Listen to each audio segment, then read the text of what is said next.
Hello, a very good evening. I am Dr. Nilesh Balkawade, Clinical Head Oasis Fertility Pune and Regional Medical Head Oasis Fertility. I welcome you all for today's session on Unexplained Infertility.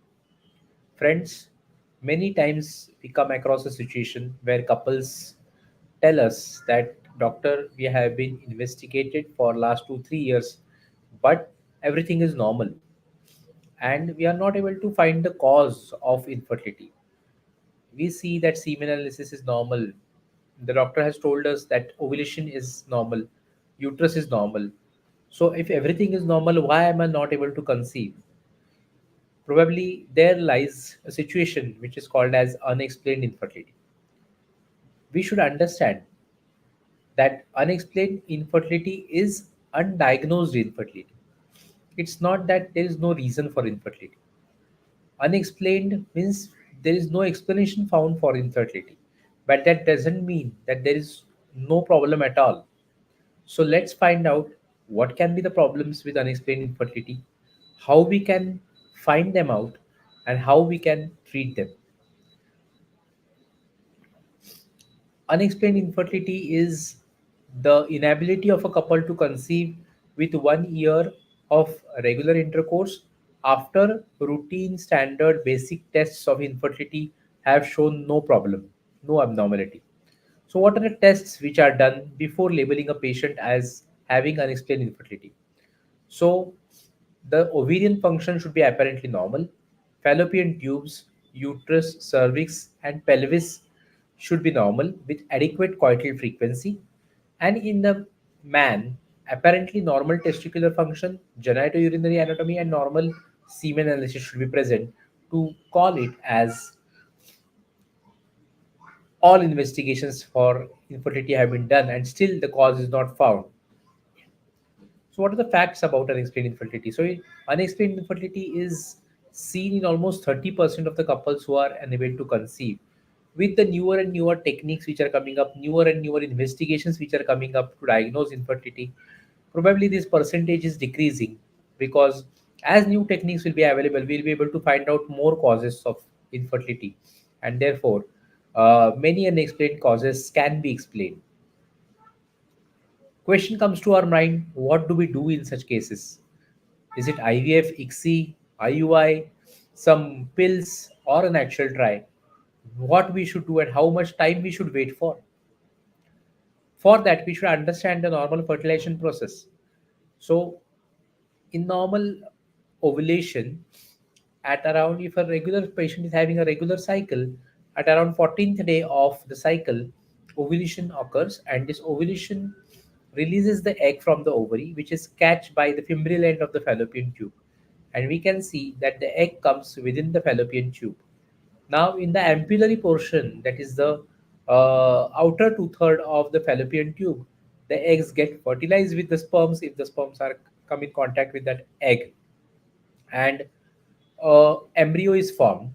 So this embryo then remains for the first 2 or 3 days within the fallopian tube, and it is transported from the ampullary end to the cornu, and this is slowly and slowly comes into the embryo comes into the uterine cavity, and at around day 5, day 6, day 7 of the embryonic life, this embryo get comes in the uterine cavity and gets attached within the uterine cavity by a process called as trophoblastic invasion.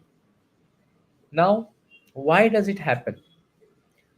70% of unexplained infertility causes cannot be found. So, premature ovarian depletion has to be ruled out. Inability of the sperm to penetrate the egg. So, there is fertilization failure which can occur. Immunological factors, so there can be problems with the immunology with the male and the female factors can reject these sperms, and complications from past miscarriages or abortion can be reasons about this unexplained infertility. Now, most importantly, where the problems can happen. So, if we start with the sperms, so there can be spermatozoa entrance failure. So, the sperms may not be able to pass through the cervix, the sperms may not be able to pass through the uterus, and may not reach the fallopian tube. So, the spermatozoa entrance failure can be there, and sometimes, even if the motility is good, the sperms may not be able to reach the fallopian tube. This is one important cause. The second important cause is problems in the fallopian tube. So there can be problems of the gamete and embryo transport failure. And therefore, if there is a gamete transport failure, the sperms will not be able to reach the egg. Or if there is a egg transport failure, the egg will not be able to reach the ampullary portion, and therefore there will be fertilization failure. Now, if the embryo is formed and that embryo is not able to be transported to the uterus, then there can be a embryo transportation failure. Along with that, the tubal dysfunction will also include the fimbrial dysfunction, where the tubal fimbria may not function appropriately, and there will be difficulty in oocyte catching function of the fallopian tube.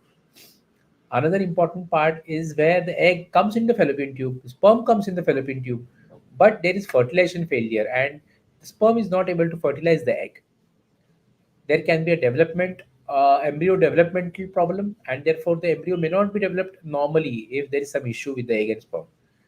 Finally, if the egg and sperm and the fallopian tube, everything is normal, the embryo is also formed, but the embryo is not able to implant within the uterus, then there can be an implantation failure. If we see all these six important causes, there is no single cause which can be studied by a single test, and therefore it's very difficult to diagnose these conditions, which can only be anticipated. And if we anticipate this, probably we will be able to find the treatment for this. So, is there any घरेलू इलाज for unexplained infertility? Friends, first and foremost and important things which we can do is antioxidant treatment, good vitamin and mineral rich diet, and oral antioxidants medicines which can be used and reduce the free radicals and reduce the oxidative stress within the body can also help in many of the patients to conceive. Quitting addictions is another important aspect of treatment of unexplained infertility. So, smoking, alcohol cessation, and other addictions should be quit so that the chances of conception will be increased. Exercise is another important aspect where moderate physical activity has shown to boost fertility, and therefore it is indicated that moderate physical activity of at least 45 minutes to 60 minutes a day is recommended. Friends, fit hai to hit hai. So we know that eating good food, having a good exercise pattern, having a good sleep pattern, and staying away from addictions, all this lifestyle modification is going to keep you healthy, is going to keep you fit. And if you are fit, then your chances of natural conception will definitely go high. Now, the foods which should be avoided are the foods which are more in oxidative stress, which can lead to infertility. So, the balance should be there between the oxidants and the antioxidants. Excessive oxidants or excessive antioxidants can cause problems. So, always have a bigger breakfast and a small dinner. So, invert your food pyramid. Include more of proteins and more of greens in your diet. If you eat sweets or a high carb food, combine it with high protein diet and uh, usually take it early morning so that you exercise after having such a high calorie food. When you eat carbohydrates, make sure that you eat complex carbohydrates and avoid simple carbohydrates like maida, bakery products, s- rice, potato, brinjal, sabudana. All these foods needs to be avoided. Now, if we see the healthy eating plate, your plate should contain one fourth of whole grains and one fourth 25% of proteins. Then major portion should be for vegetables, which should be around 30 to 40%, and one portion should be for fruits. Along with that, good water intake and healthy essential oils are necessary. Please do not break fast, break slow. Give time for your breakfast and ensure that your breakfast forms the major portion of your meal, lunch a smaller portion, and dinner a much smaller portion. So, what is actually the food pyramid? The breakfast is usually skipped and the dinner is heavy, should usually be inverted, and therefore the breakfast should be heavy, lunch should be milder, and dinner less than what you take. Stress management and keeping mental health good is also very important to have good success rates. What we can do to diagnose certain situations? So if you are not come to a diagnosis, probably we can shift many cases from unexplained infertility to known causes of infertility by doing investigations such as laparoscopy. So laparoscopy can be helpful to detect many of the problems. In cases of unexplained infertility, if all things have been done and everything is normal, probably, and oral medications have been tried, oral induction agents have been tried, probably the next line of management for such patients of unexplained infertility to improve the success rates is intrauterine insemination of good sperms. So ovulation induction agents are used, ovulation is attempted, and during the time of ovulation, you introduce the processed pumps, that is the wash pumps, inside the uterine cavity, and once you use those wash pumps inside the uterine cavity, the chances of conception are high. Those who are not able to conceive by three attempts of IUI in unexplained infertility can think of about IVF, not because they cannot conceive naturally, but because there is no reason found for their not conceiving, and the chances of success will decrease as their age increases. So, to decrease the time to pregnancy, that is the time to pregnancy, it's very important that the patient also thinks about IVF treatment. In IVF, we have ovarian stimulation and hormone therapy for around 10 to 12 days. Then we have the egg pickup or oocyte retrieval procedure where the eggs are removed. Then there is a procedure called as sperm preparation. Eggs and sperms are unified in the laboratory by IVF or ICSI, and an embryo is formed. This embryo development is assessed, and on day 3 or day 5 of the embryo, then that embryo is transferred within the uterine cavity by embryo transfer process. So, friends, unexplained infertility is like I struggle every day with my invisible illness. We will not be able to find the cause of this illness, but we need to speak out. Chupitodo, meet your fertility specialist and find answers to your unexplained infertility. So, if your age is less than 33 years, sometimes we can wait for around 2 years.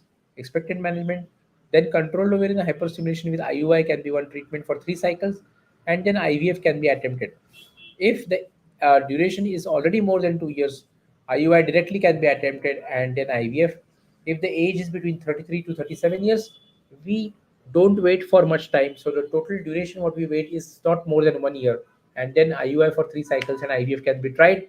In those couples who are more than 37 years, the number of IUIs is decreased to 1 to 2 cycles, and then we directly go for IVF ICSI. So this is the normal pattern of treatment of unexplained infertility. So there is always a light at the end of the tunnel. Please meet your fertility specialist to get good answers to your questions, so that patients who don't have a clue regarding their cause of infertility can also be helped by giving some answers. So let your hopes not hurts, not your hurts, shape your future. So be hopeful, never lose hope. In unexplained infertility, we will be able to find the answer in majority of the cases. So friends, that's for today. I hope you got a crisp knowledge about unexplained infertility. In any of your queries where you want to consult us, please connect to us on the numbers which are displayed on the screen. You can visit us at Oasis Fertility, Kaspate Vasti Vakad, by putting an appointment on this helpline number, or you can visit us at Oasis Fertility, Chandan Nagar, Vedriti building. That's the new location for Chandan Nagar. So we have two centers in Pune. We have a center in Nasik, and we have centers all over India as well. So please don't keep your problems to yourself. Please speak out. Unless you speak out, you'll not be having a solution to that. So thank you for that. That's all from today from my side.